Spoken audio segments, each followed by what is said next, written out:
Gimana sih bangsa ini ke depan terkait dengan intelijennya nih? Intelijen itu ada kan karena harus melihat ancaman-ancaman yang ada ya. Ancaman yang datang itu sudah pasti akan menghancurkan Indonesia ini supaya hilang dari muka bumi kan. Iya. Nah, ini artinya apa? Kita harus membuat undang-undang komponen cadangan dan komponen pendukung.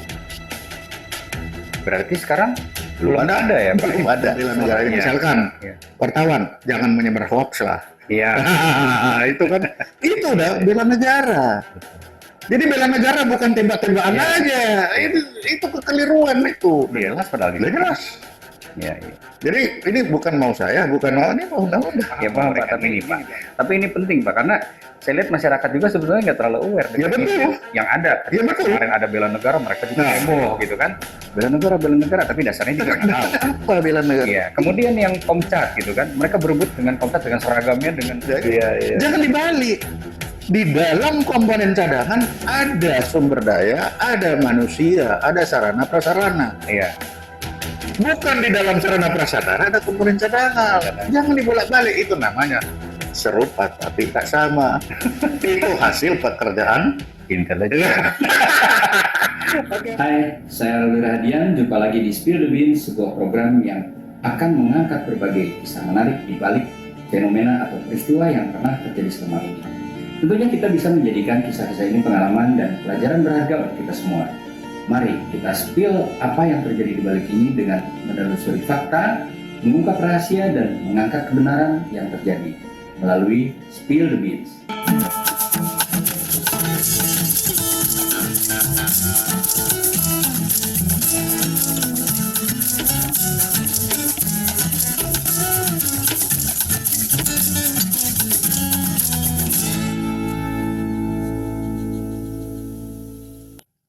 Pak Laksamana Ponto, saya bilang Pak Laksamana Ponto Ya, aja Pak ya, boleh. karena kan Bapak ini kedua kali Ya, nih ya. di Spill the Beans. Nah, Ya. karena kemarin kan kita banyak bicara mengenai intelijen ya Pak ya. Saya tergelitik terus nih Pak. Gimana sih bangsa ini ke depan terkait dengan intelijennya nih? Ya. Jadi begini Pak. Tentunya kita sebagai intelijen itu ada kan karena harus melihat ancaman-ancaman yang ada ya. Ancaman yang datang itu sudah pasti akan menghancurkan Indonesia ini supaya hilang dari muka bumi kan. Iya. Ya. Nah, untuk itu kita harus bisa mempertahankan negara ini supaya selalu ada di atas muka bumi. Iya. Nah, untuk mempertahankan negara itulah maka harus ada aturan supaya semua sama tahu bagaimana mempertahankan negara ini. Nah, untuk mempertahankan negara inilah maka kita diatur di dalam Undang-Undang Dasar. Iya. Bagaimana mempertahankan itu? Iya. Nah, di situ kita lihat bahwa kalau dalam Undang-Undang Dasar itu ada aturannya sampai ke bawah. Iya. Oke, saya mulai. Karena kita berbicara ini aturan perundang-undangan, harus undang-undang. Kenapa? Karena undang-undang itu punya kekuatan pemaksaan. Iya. Harus jalankan. Karena ini untuk pertahanan negara. Iya. Kalau tidak ya untuk apa? Iya. Nah, saya mulai di Undang-Undang Nomor 12. Itu tentang pembentukan aturan perundangan. Iya. Pasal 10 dia bilang di situ bahwa materi yang harus diatur oleh undang-undang itu satu, pengaturan lebih lanjut mengenai ketentuan Undang-Undang Dasar Republik Indonesia tahun 45. Jadi Undang-Undang 45 materi lanjutan harus diatur undang-undang. Lalu yang kedua, perintah suatu undang-undang untuk membuat undang-undang. Nah, undang-undang untuk membuat undang-undang harus ada. Jadi undang-undang itu lahir karena diperintahkan oleh Undang-Undang Dasar, dan kedua diperintah juga oleh undang-undang sebagai dasarnya. Sebagai dasar pembuat. Kalau tidak, ya undang-undang itu abal-abal namanya. Jadi harus ada. Nah, saya mulai kan sudah. Nah, kita lihat Undang-Undang Dasar. Pasal 30 Undang-Undang Dasar 45 jelas di situ menyata ayat 1. Tiap-tiap warga negara berhak dan wajib ikut serta dalam usaha pertahanan dan keamanan negara. Jadi pertahanan negara itu apa? Warga negara. Yang kedua, ayat 2. Usaha pertahanan dan keamanan negara dilaksanakan dengan sistem pertahanan keamanan rakyat semesta oleh TNI, Tentara Nasional Indonesia, dan Kepolisian Negara Republik Indonesia sebagai kekuatan utama dan rakyat sebagai kekuatan pendukung. Ini ayat 2. Ayat 3, Tentara Nasional Indonesia terdiri dari Angkatan Darat, Laut, Udara sebagai alat negara bertugas mempertahankan, melindungi, memelihara keutuhan dan kedaulatan negara. Yang keempat, kepolisian negara yang mengayomi. Nah, dari 4 ini kita lihat nanti masing-masing ini harus dilanjutkan lagi dengan ini. Nomor ayat 5, susunan dan kekuatan kedudukan Tentara Nasional Indonesia, kepolisian, hubungan kewenangan Tentara Nasional Indonesia dan dalam melaksanakan menjalankan tugasnya, syarat-syarat dalam menjalankan tugasnya, syarat-syarat keikutsertaan warga negara dalam usaha pertahanan dan keamanan diatur dengan undang-undang. Jadi masalah TNI, Polri dan warga negara yang akan ikut dalam usaha pertahanan negara harus diatur oleh undang-undang. Nah, ini kita pegang. Maka jadilah gambarnya ini. Undang-undang pertahanan negara ini turunlah undang-undang dari undang-undang dasar pasal 30, turunlah dia undang-undang nomor 3 2002 tentang pertahanan negara. Lalu ada ini pas undang-undang dasar ayat 2 dan 3 tentang tugas TNI. Turunlah undang-undang 34 2004 tentang TNI. Lalu untuk Polri, ini ayat 2 dan 4 dari Undang-Undang Dasar, turunlah Undang-Undang nomor 2 2002 tentang Polri. Nah, ini. Jadi sudah kelihatan bahwa ada tugas TNI, ada tugas Polri, ada pertahanan negara. Nah, kita lihat di pertahanan negara ini apa yang diatur. Kita baca pasal 7. Pertahanan negara sebagai dimaksud pasal 6 diselenggarakan oleh pemerintah dan disiapkan secara dini dengan sistem pertahanan negara. Jadi pertahanan negara kita membuat sistem pertahanan negara. Lihat baik-baik pasal 2. 7 ayat 2. Sistem pertahanan negara dalam menghadapi ancaman militer menempatkan TNI sebagai komponen utama dengan didukung oleh komponen cadangan dan komponen pendukung. Jadi TNI ini ancaman militer. Lalu sistem pertahanan negara di dalam menghadapi ancaman non-militer menempatkan lembaga pemerintah di luar bidang pertahanan sebagai unsur utama sesuai dengan bentuk ancaman yang dihadapi dengan didukung unsur-unsur yang lainnya. Nah, kalau ini saya gambar. Lalu pasal 7, pasal 8.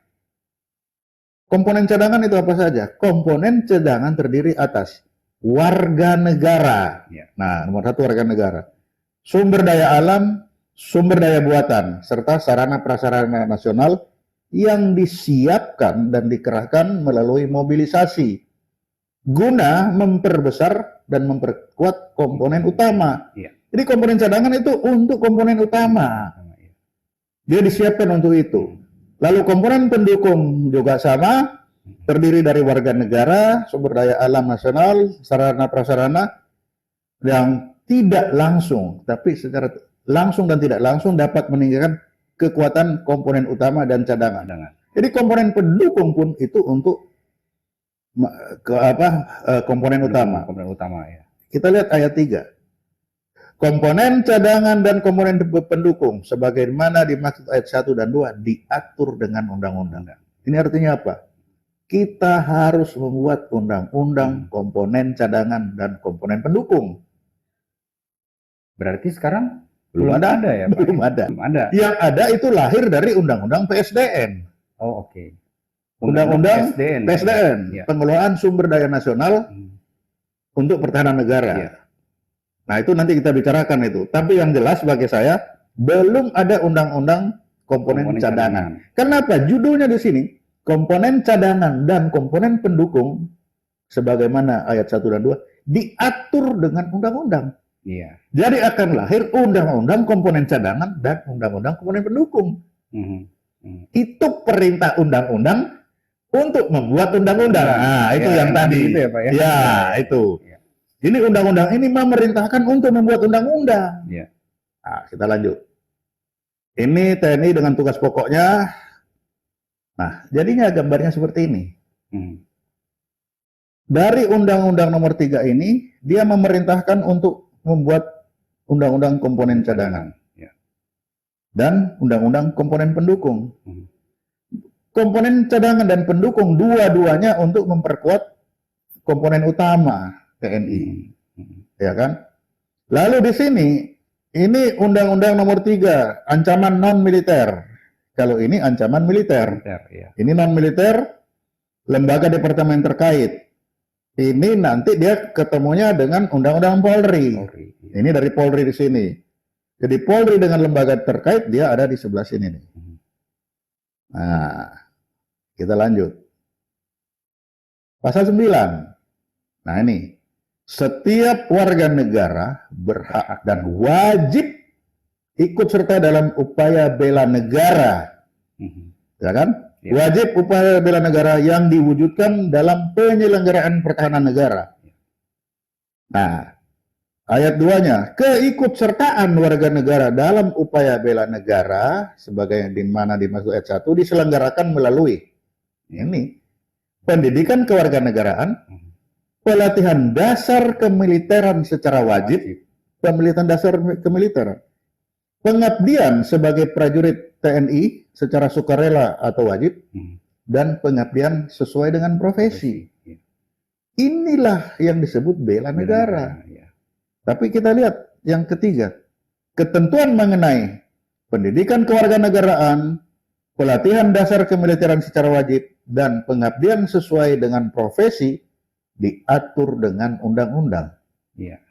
Artinya kita masih harus membuat undang-undang pendidikan kewarganegaraan, undang-undang pelatihan dasar kemiliteran wajib, dan undang-undang pengabdian sesuai dengan profesi. Berarti 5 undang-undang sekaligus ya?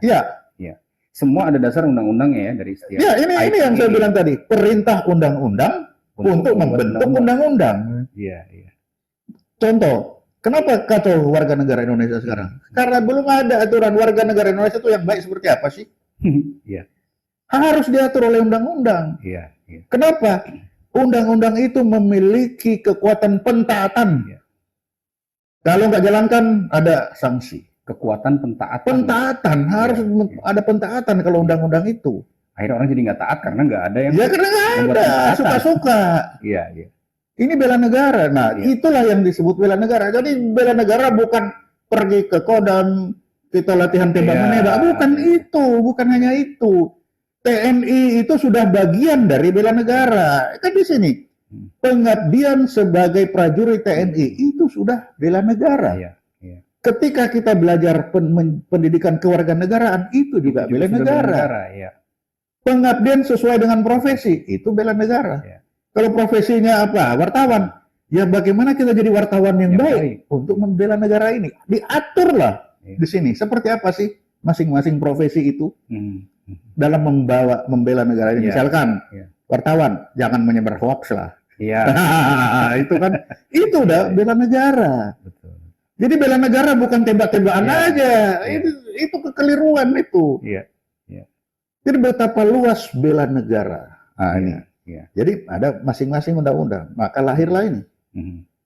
Ini pasal 9 mengatur tentang bela negara. Bela negara itu lingkupnya ada pendidikan kewarganegaraan, ada pendidikan militer wajib, pengabdian lewat profesi, dan satu menjadi TNI. TNI sudah ada aturannya, undang-undang 34. Tapi yang 3 ini belum, ditambah komponen cadangan dan komponen pendukung. Belum ada undang-undangnya. Jadi sekarang kalau perang, TNI itu sendirian. Lalu bagaimana? Oh, kan kita perang rakyat semesta, rakyat ikut itu tahun 45. Tahun sekarang apabila kita mengikutkan rakyat yang belum dilatih, maka artinya kita menggunakan masyarakat sipil sebagai tameng, dan itu adalah pelanggaran HAM. Human shield ya. Human shield. Nah, jadi undang-undang ini mengapa wajib? Karena undang-undang ini untuk mencegah jangan sampai kita dituduh menggunakan human shield. Itu. Betapa pentingnya undang-undang ini. Nah, sampai sekarang ini kira-kira sejauh mana Pak penerapan ini yang belum ada sama sekali? Jadi sampai hari ini yang lahir baru Undang-Undang Nomor 3 Pertahanan, Undang-Undang TNI, Undang-Undang Polri. Yang pendidikan kewarganegaraan, militer wajib, pengabdian lewat profesi, komponen cadangan, komponen pendukung, belum ada undang-undangnya. Belum ada ya. Jadi 5 undang-undang yang mendukung bela negara itu belum ada. Ya. Nah, tapi saya coba ambil ke yang pendidikan kewarganegaraan dulu ya Pak ya. Ya. Karena ini kan sebetulnya menyangkut masyarakat secara umum. Iya betul. Mereka harus memahami. Kan? Yes. Nah, sekarang kalau misalnya kita kaitkan dengan pendidikan di sekolah Pak, sebetulnya kan sudah ada nomenklatur Kementerian Pendidikan. Ya. Harus koordinasi berarti ya. Itu kan bagaimana hanya Kementerian Pendidikan, tapi di situ yang wajib di sini bagaimana menjadi warga negara Indonesia yang baik. Yang baik. Nah, itu harus diatur di undang-undang. betul. Tapi gini Pak, kalau saya persepsi saya di sini tentunya ini kan lebih mengacu kepada Kementerian Pertahanan kan Pak ya. Kita bicara Iya, pertahanan betul. kan. Ya. Betul. Nah, tapi untuk menerapkan kepada tadi anak sekolah misalnya, ini harus ada. Nah, nanti ini kan tetap begitu dia jadi undang-undang pendidikan kewarganegaraan yang didesain oleh pertahanan. Ya. Bagaimana sih manusianya ini yang manusia Indonesia itu? Setelah itu diatur ini wajib dilaksanakan di sekolah. Oh, oke.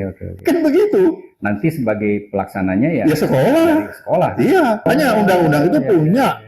Undang-undang itu kan punya kekuatan Punya pentaatan. kekuatan, betul. Harus jalankan. Berarti tidak harus ada SKB misalnya. Oh, tidak harus. ya. Kalau sudah ada undang-undang Berlaku untuk semua warga berlaku negara. untuk semua warga negara.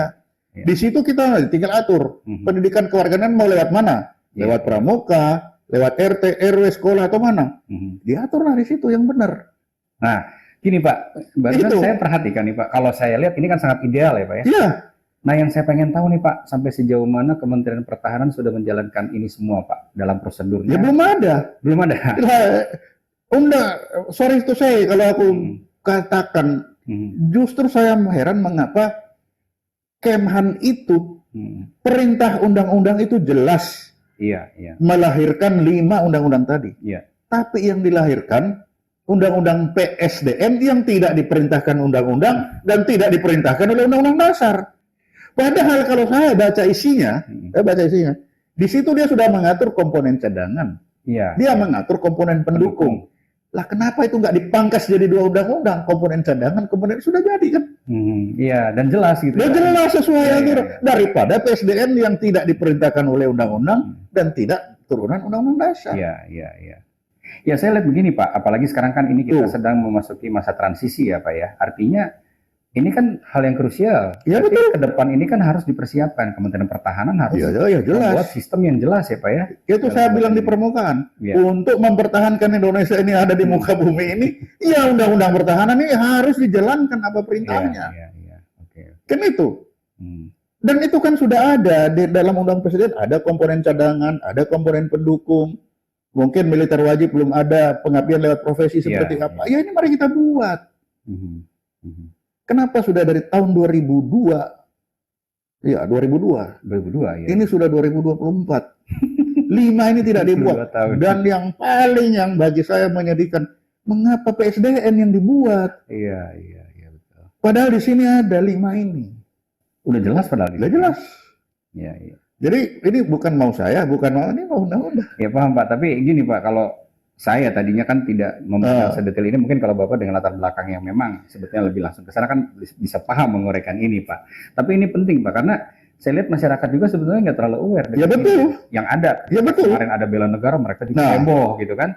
Bela negara, tapi dasarnya juga nggak tahu. Dasarnya apa bela negara? Iya. Kemudian yang Komcat gitu kan, mereka berebut dengan Komcat dengan seragamnya, tapi akhirnya dasarnya lagi kemana? Gitu. Mengapa ini jadi perhatian bagi saya? Kan itu pertanyaannya. Jangan lupa, lagi-lagi intelijen. Iya. Kita melihat, jangan lupa, Kemhan itu adalah center of gravity dari bangsa ini. Iya. Dari negeri ini. Jadi menghancurkan Indonesia, hancurkan aja Kemhan. Selesai. Menghancurkan Kemhan, hancurkan aja aturannya. Iya. Terbayang nggak sekarang? Kita sudah gelagapan. Coba pertanyaannya, bagaimana menjadi warga negara Indonesia yang baik? Iya. Apa ciri-cirinya? Di mana diatur? Iya. Kita ini dilahirkan dalam perbedaan. Iya. Beda suku, beda agama, beda. Yang paling parah itu beda budaya. Iya. Kita baru ngomong tadi, bagaimana beda budaya ini bisa menghasilkan pertikaian hanya beda budaya. Kalau nggak ada satu aturan yang Nah, mengikat, nggak nyambung semua. nggak Pak. nyambung. Itulah pentingnya kita atur pendidikan kewarganegaraan untuk jadi warga negara Indonesia yang baik. Iya. Ini loh yang harus kamu mengerti. Jadi kalau ada yang mau jadi warga negara, baca dulu nih aturannya. Bukan tiba-tiba jadi warga negara. Naturalisasi ya Pak. Iya, kan itu gitu. Lah sekarang naturalisasi apa Main standarnya? bola banyak kan Pak. Nah, Amerika kan jelas ini. Iya, iya. Sama. Betul, betul. Jadi ada kekuatan pentaatan. Iya, iya. Itu contoh pendidikan kewarganegaraan.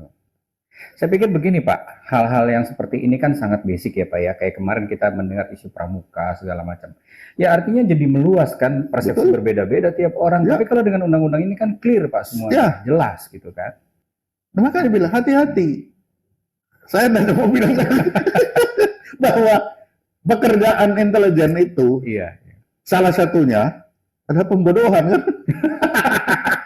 Jangan sampai kita ini dibodohi oleh kan itu, makanya saya membuat ini untuk melawan pembodohan-pembodohan yang dilaksanakan oleh orang lain yang Dikontrakan Pak. ya, yang tidak mengenal siapa. Iya, iya. Pasti negara itu bagaikan organisme hidup, Iya. makan memakan. Iya. Tapi supaya tidak kelihatan makan-makannya yang halus siapa? Itu intelijen pekerjaannya. Makanya kita yang bekerja di bidang harus tajam melihat. Iya. Dia akan bekerja seperti zaman dulu ada serupa tapi tak sama. Iya kan? Iya, iya. Nah, bagi saya itu PSDN itu, waduh, ini udah kena serupa Iya. tapi tak sama. Ini seakan-akan membuat di dalam PSDN ada cadangan. Padahal undang-undangnya Iya. cadangan. Di dalam komponen cadangan ada sumber daya. Jangan dibalik. Harus tersendiri itu ya Pak ya? Iya. Iya. Jadi begini, ketika kita bicara mobil, di dalam mobil ada baterai. Iya, iya. Jadi jangan kita bicara baterai, taruh di dalam baterai ada mobil. Iya, iya. Jangan dibalik. Di dalam komponen cadangan ada sumber daya, ada manusia, ada sarana prasarana. Iya. Bukan di dalam sarana prasarana ada komponen cadangan. Cadangan. Jangan dibolak-balik, itu namanya serupa tapi tak sama. Itu hasil pekerjaan Intelijen. ya. Oke Pak, menarik sekali. Untuk supaya negara ini tetap ada di permukaan, Iya. minimal ada di atas peta. Iya. Mari kita laksanakan, bikinlah 5 ini lebih dahulu. Ini Iya, pesan iya. kepada pemerintah yang baru Betul, ini, betul. wujudkanlah 5 ini Mhm. supaya Indonesia tetap ada minimal di atas peta nama Indonesia itu.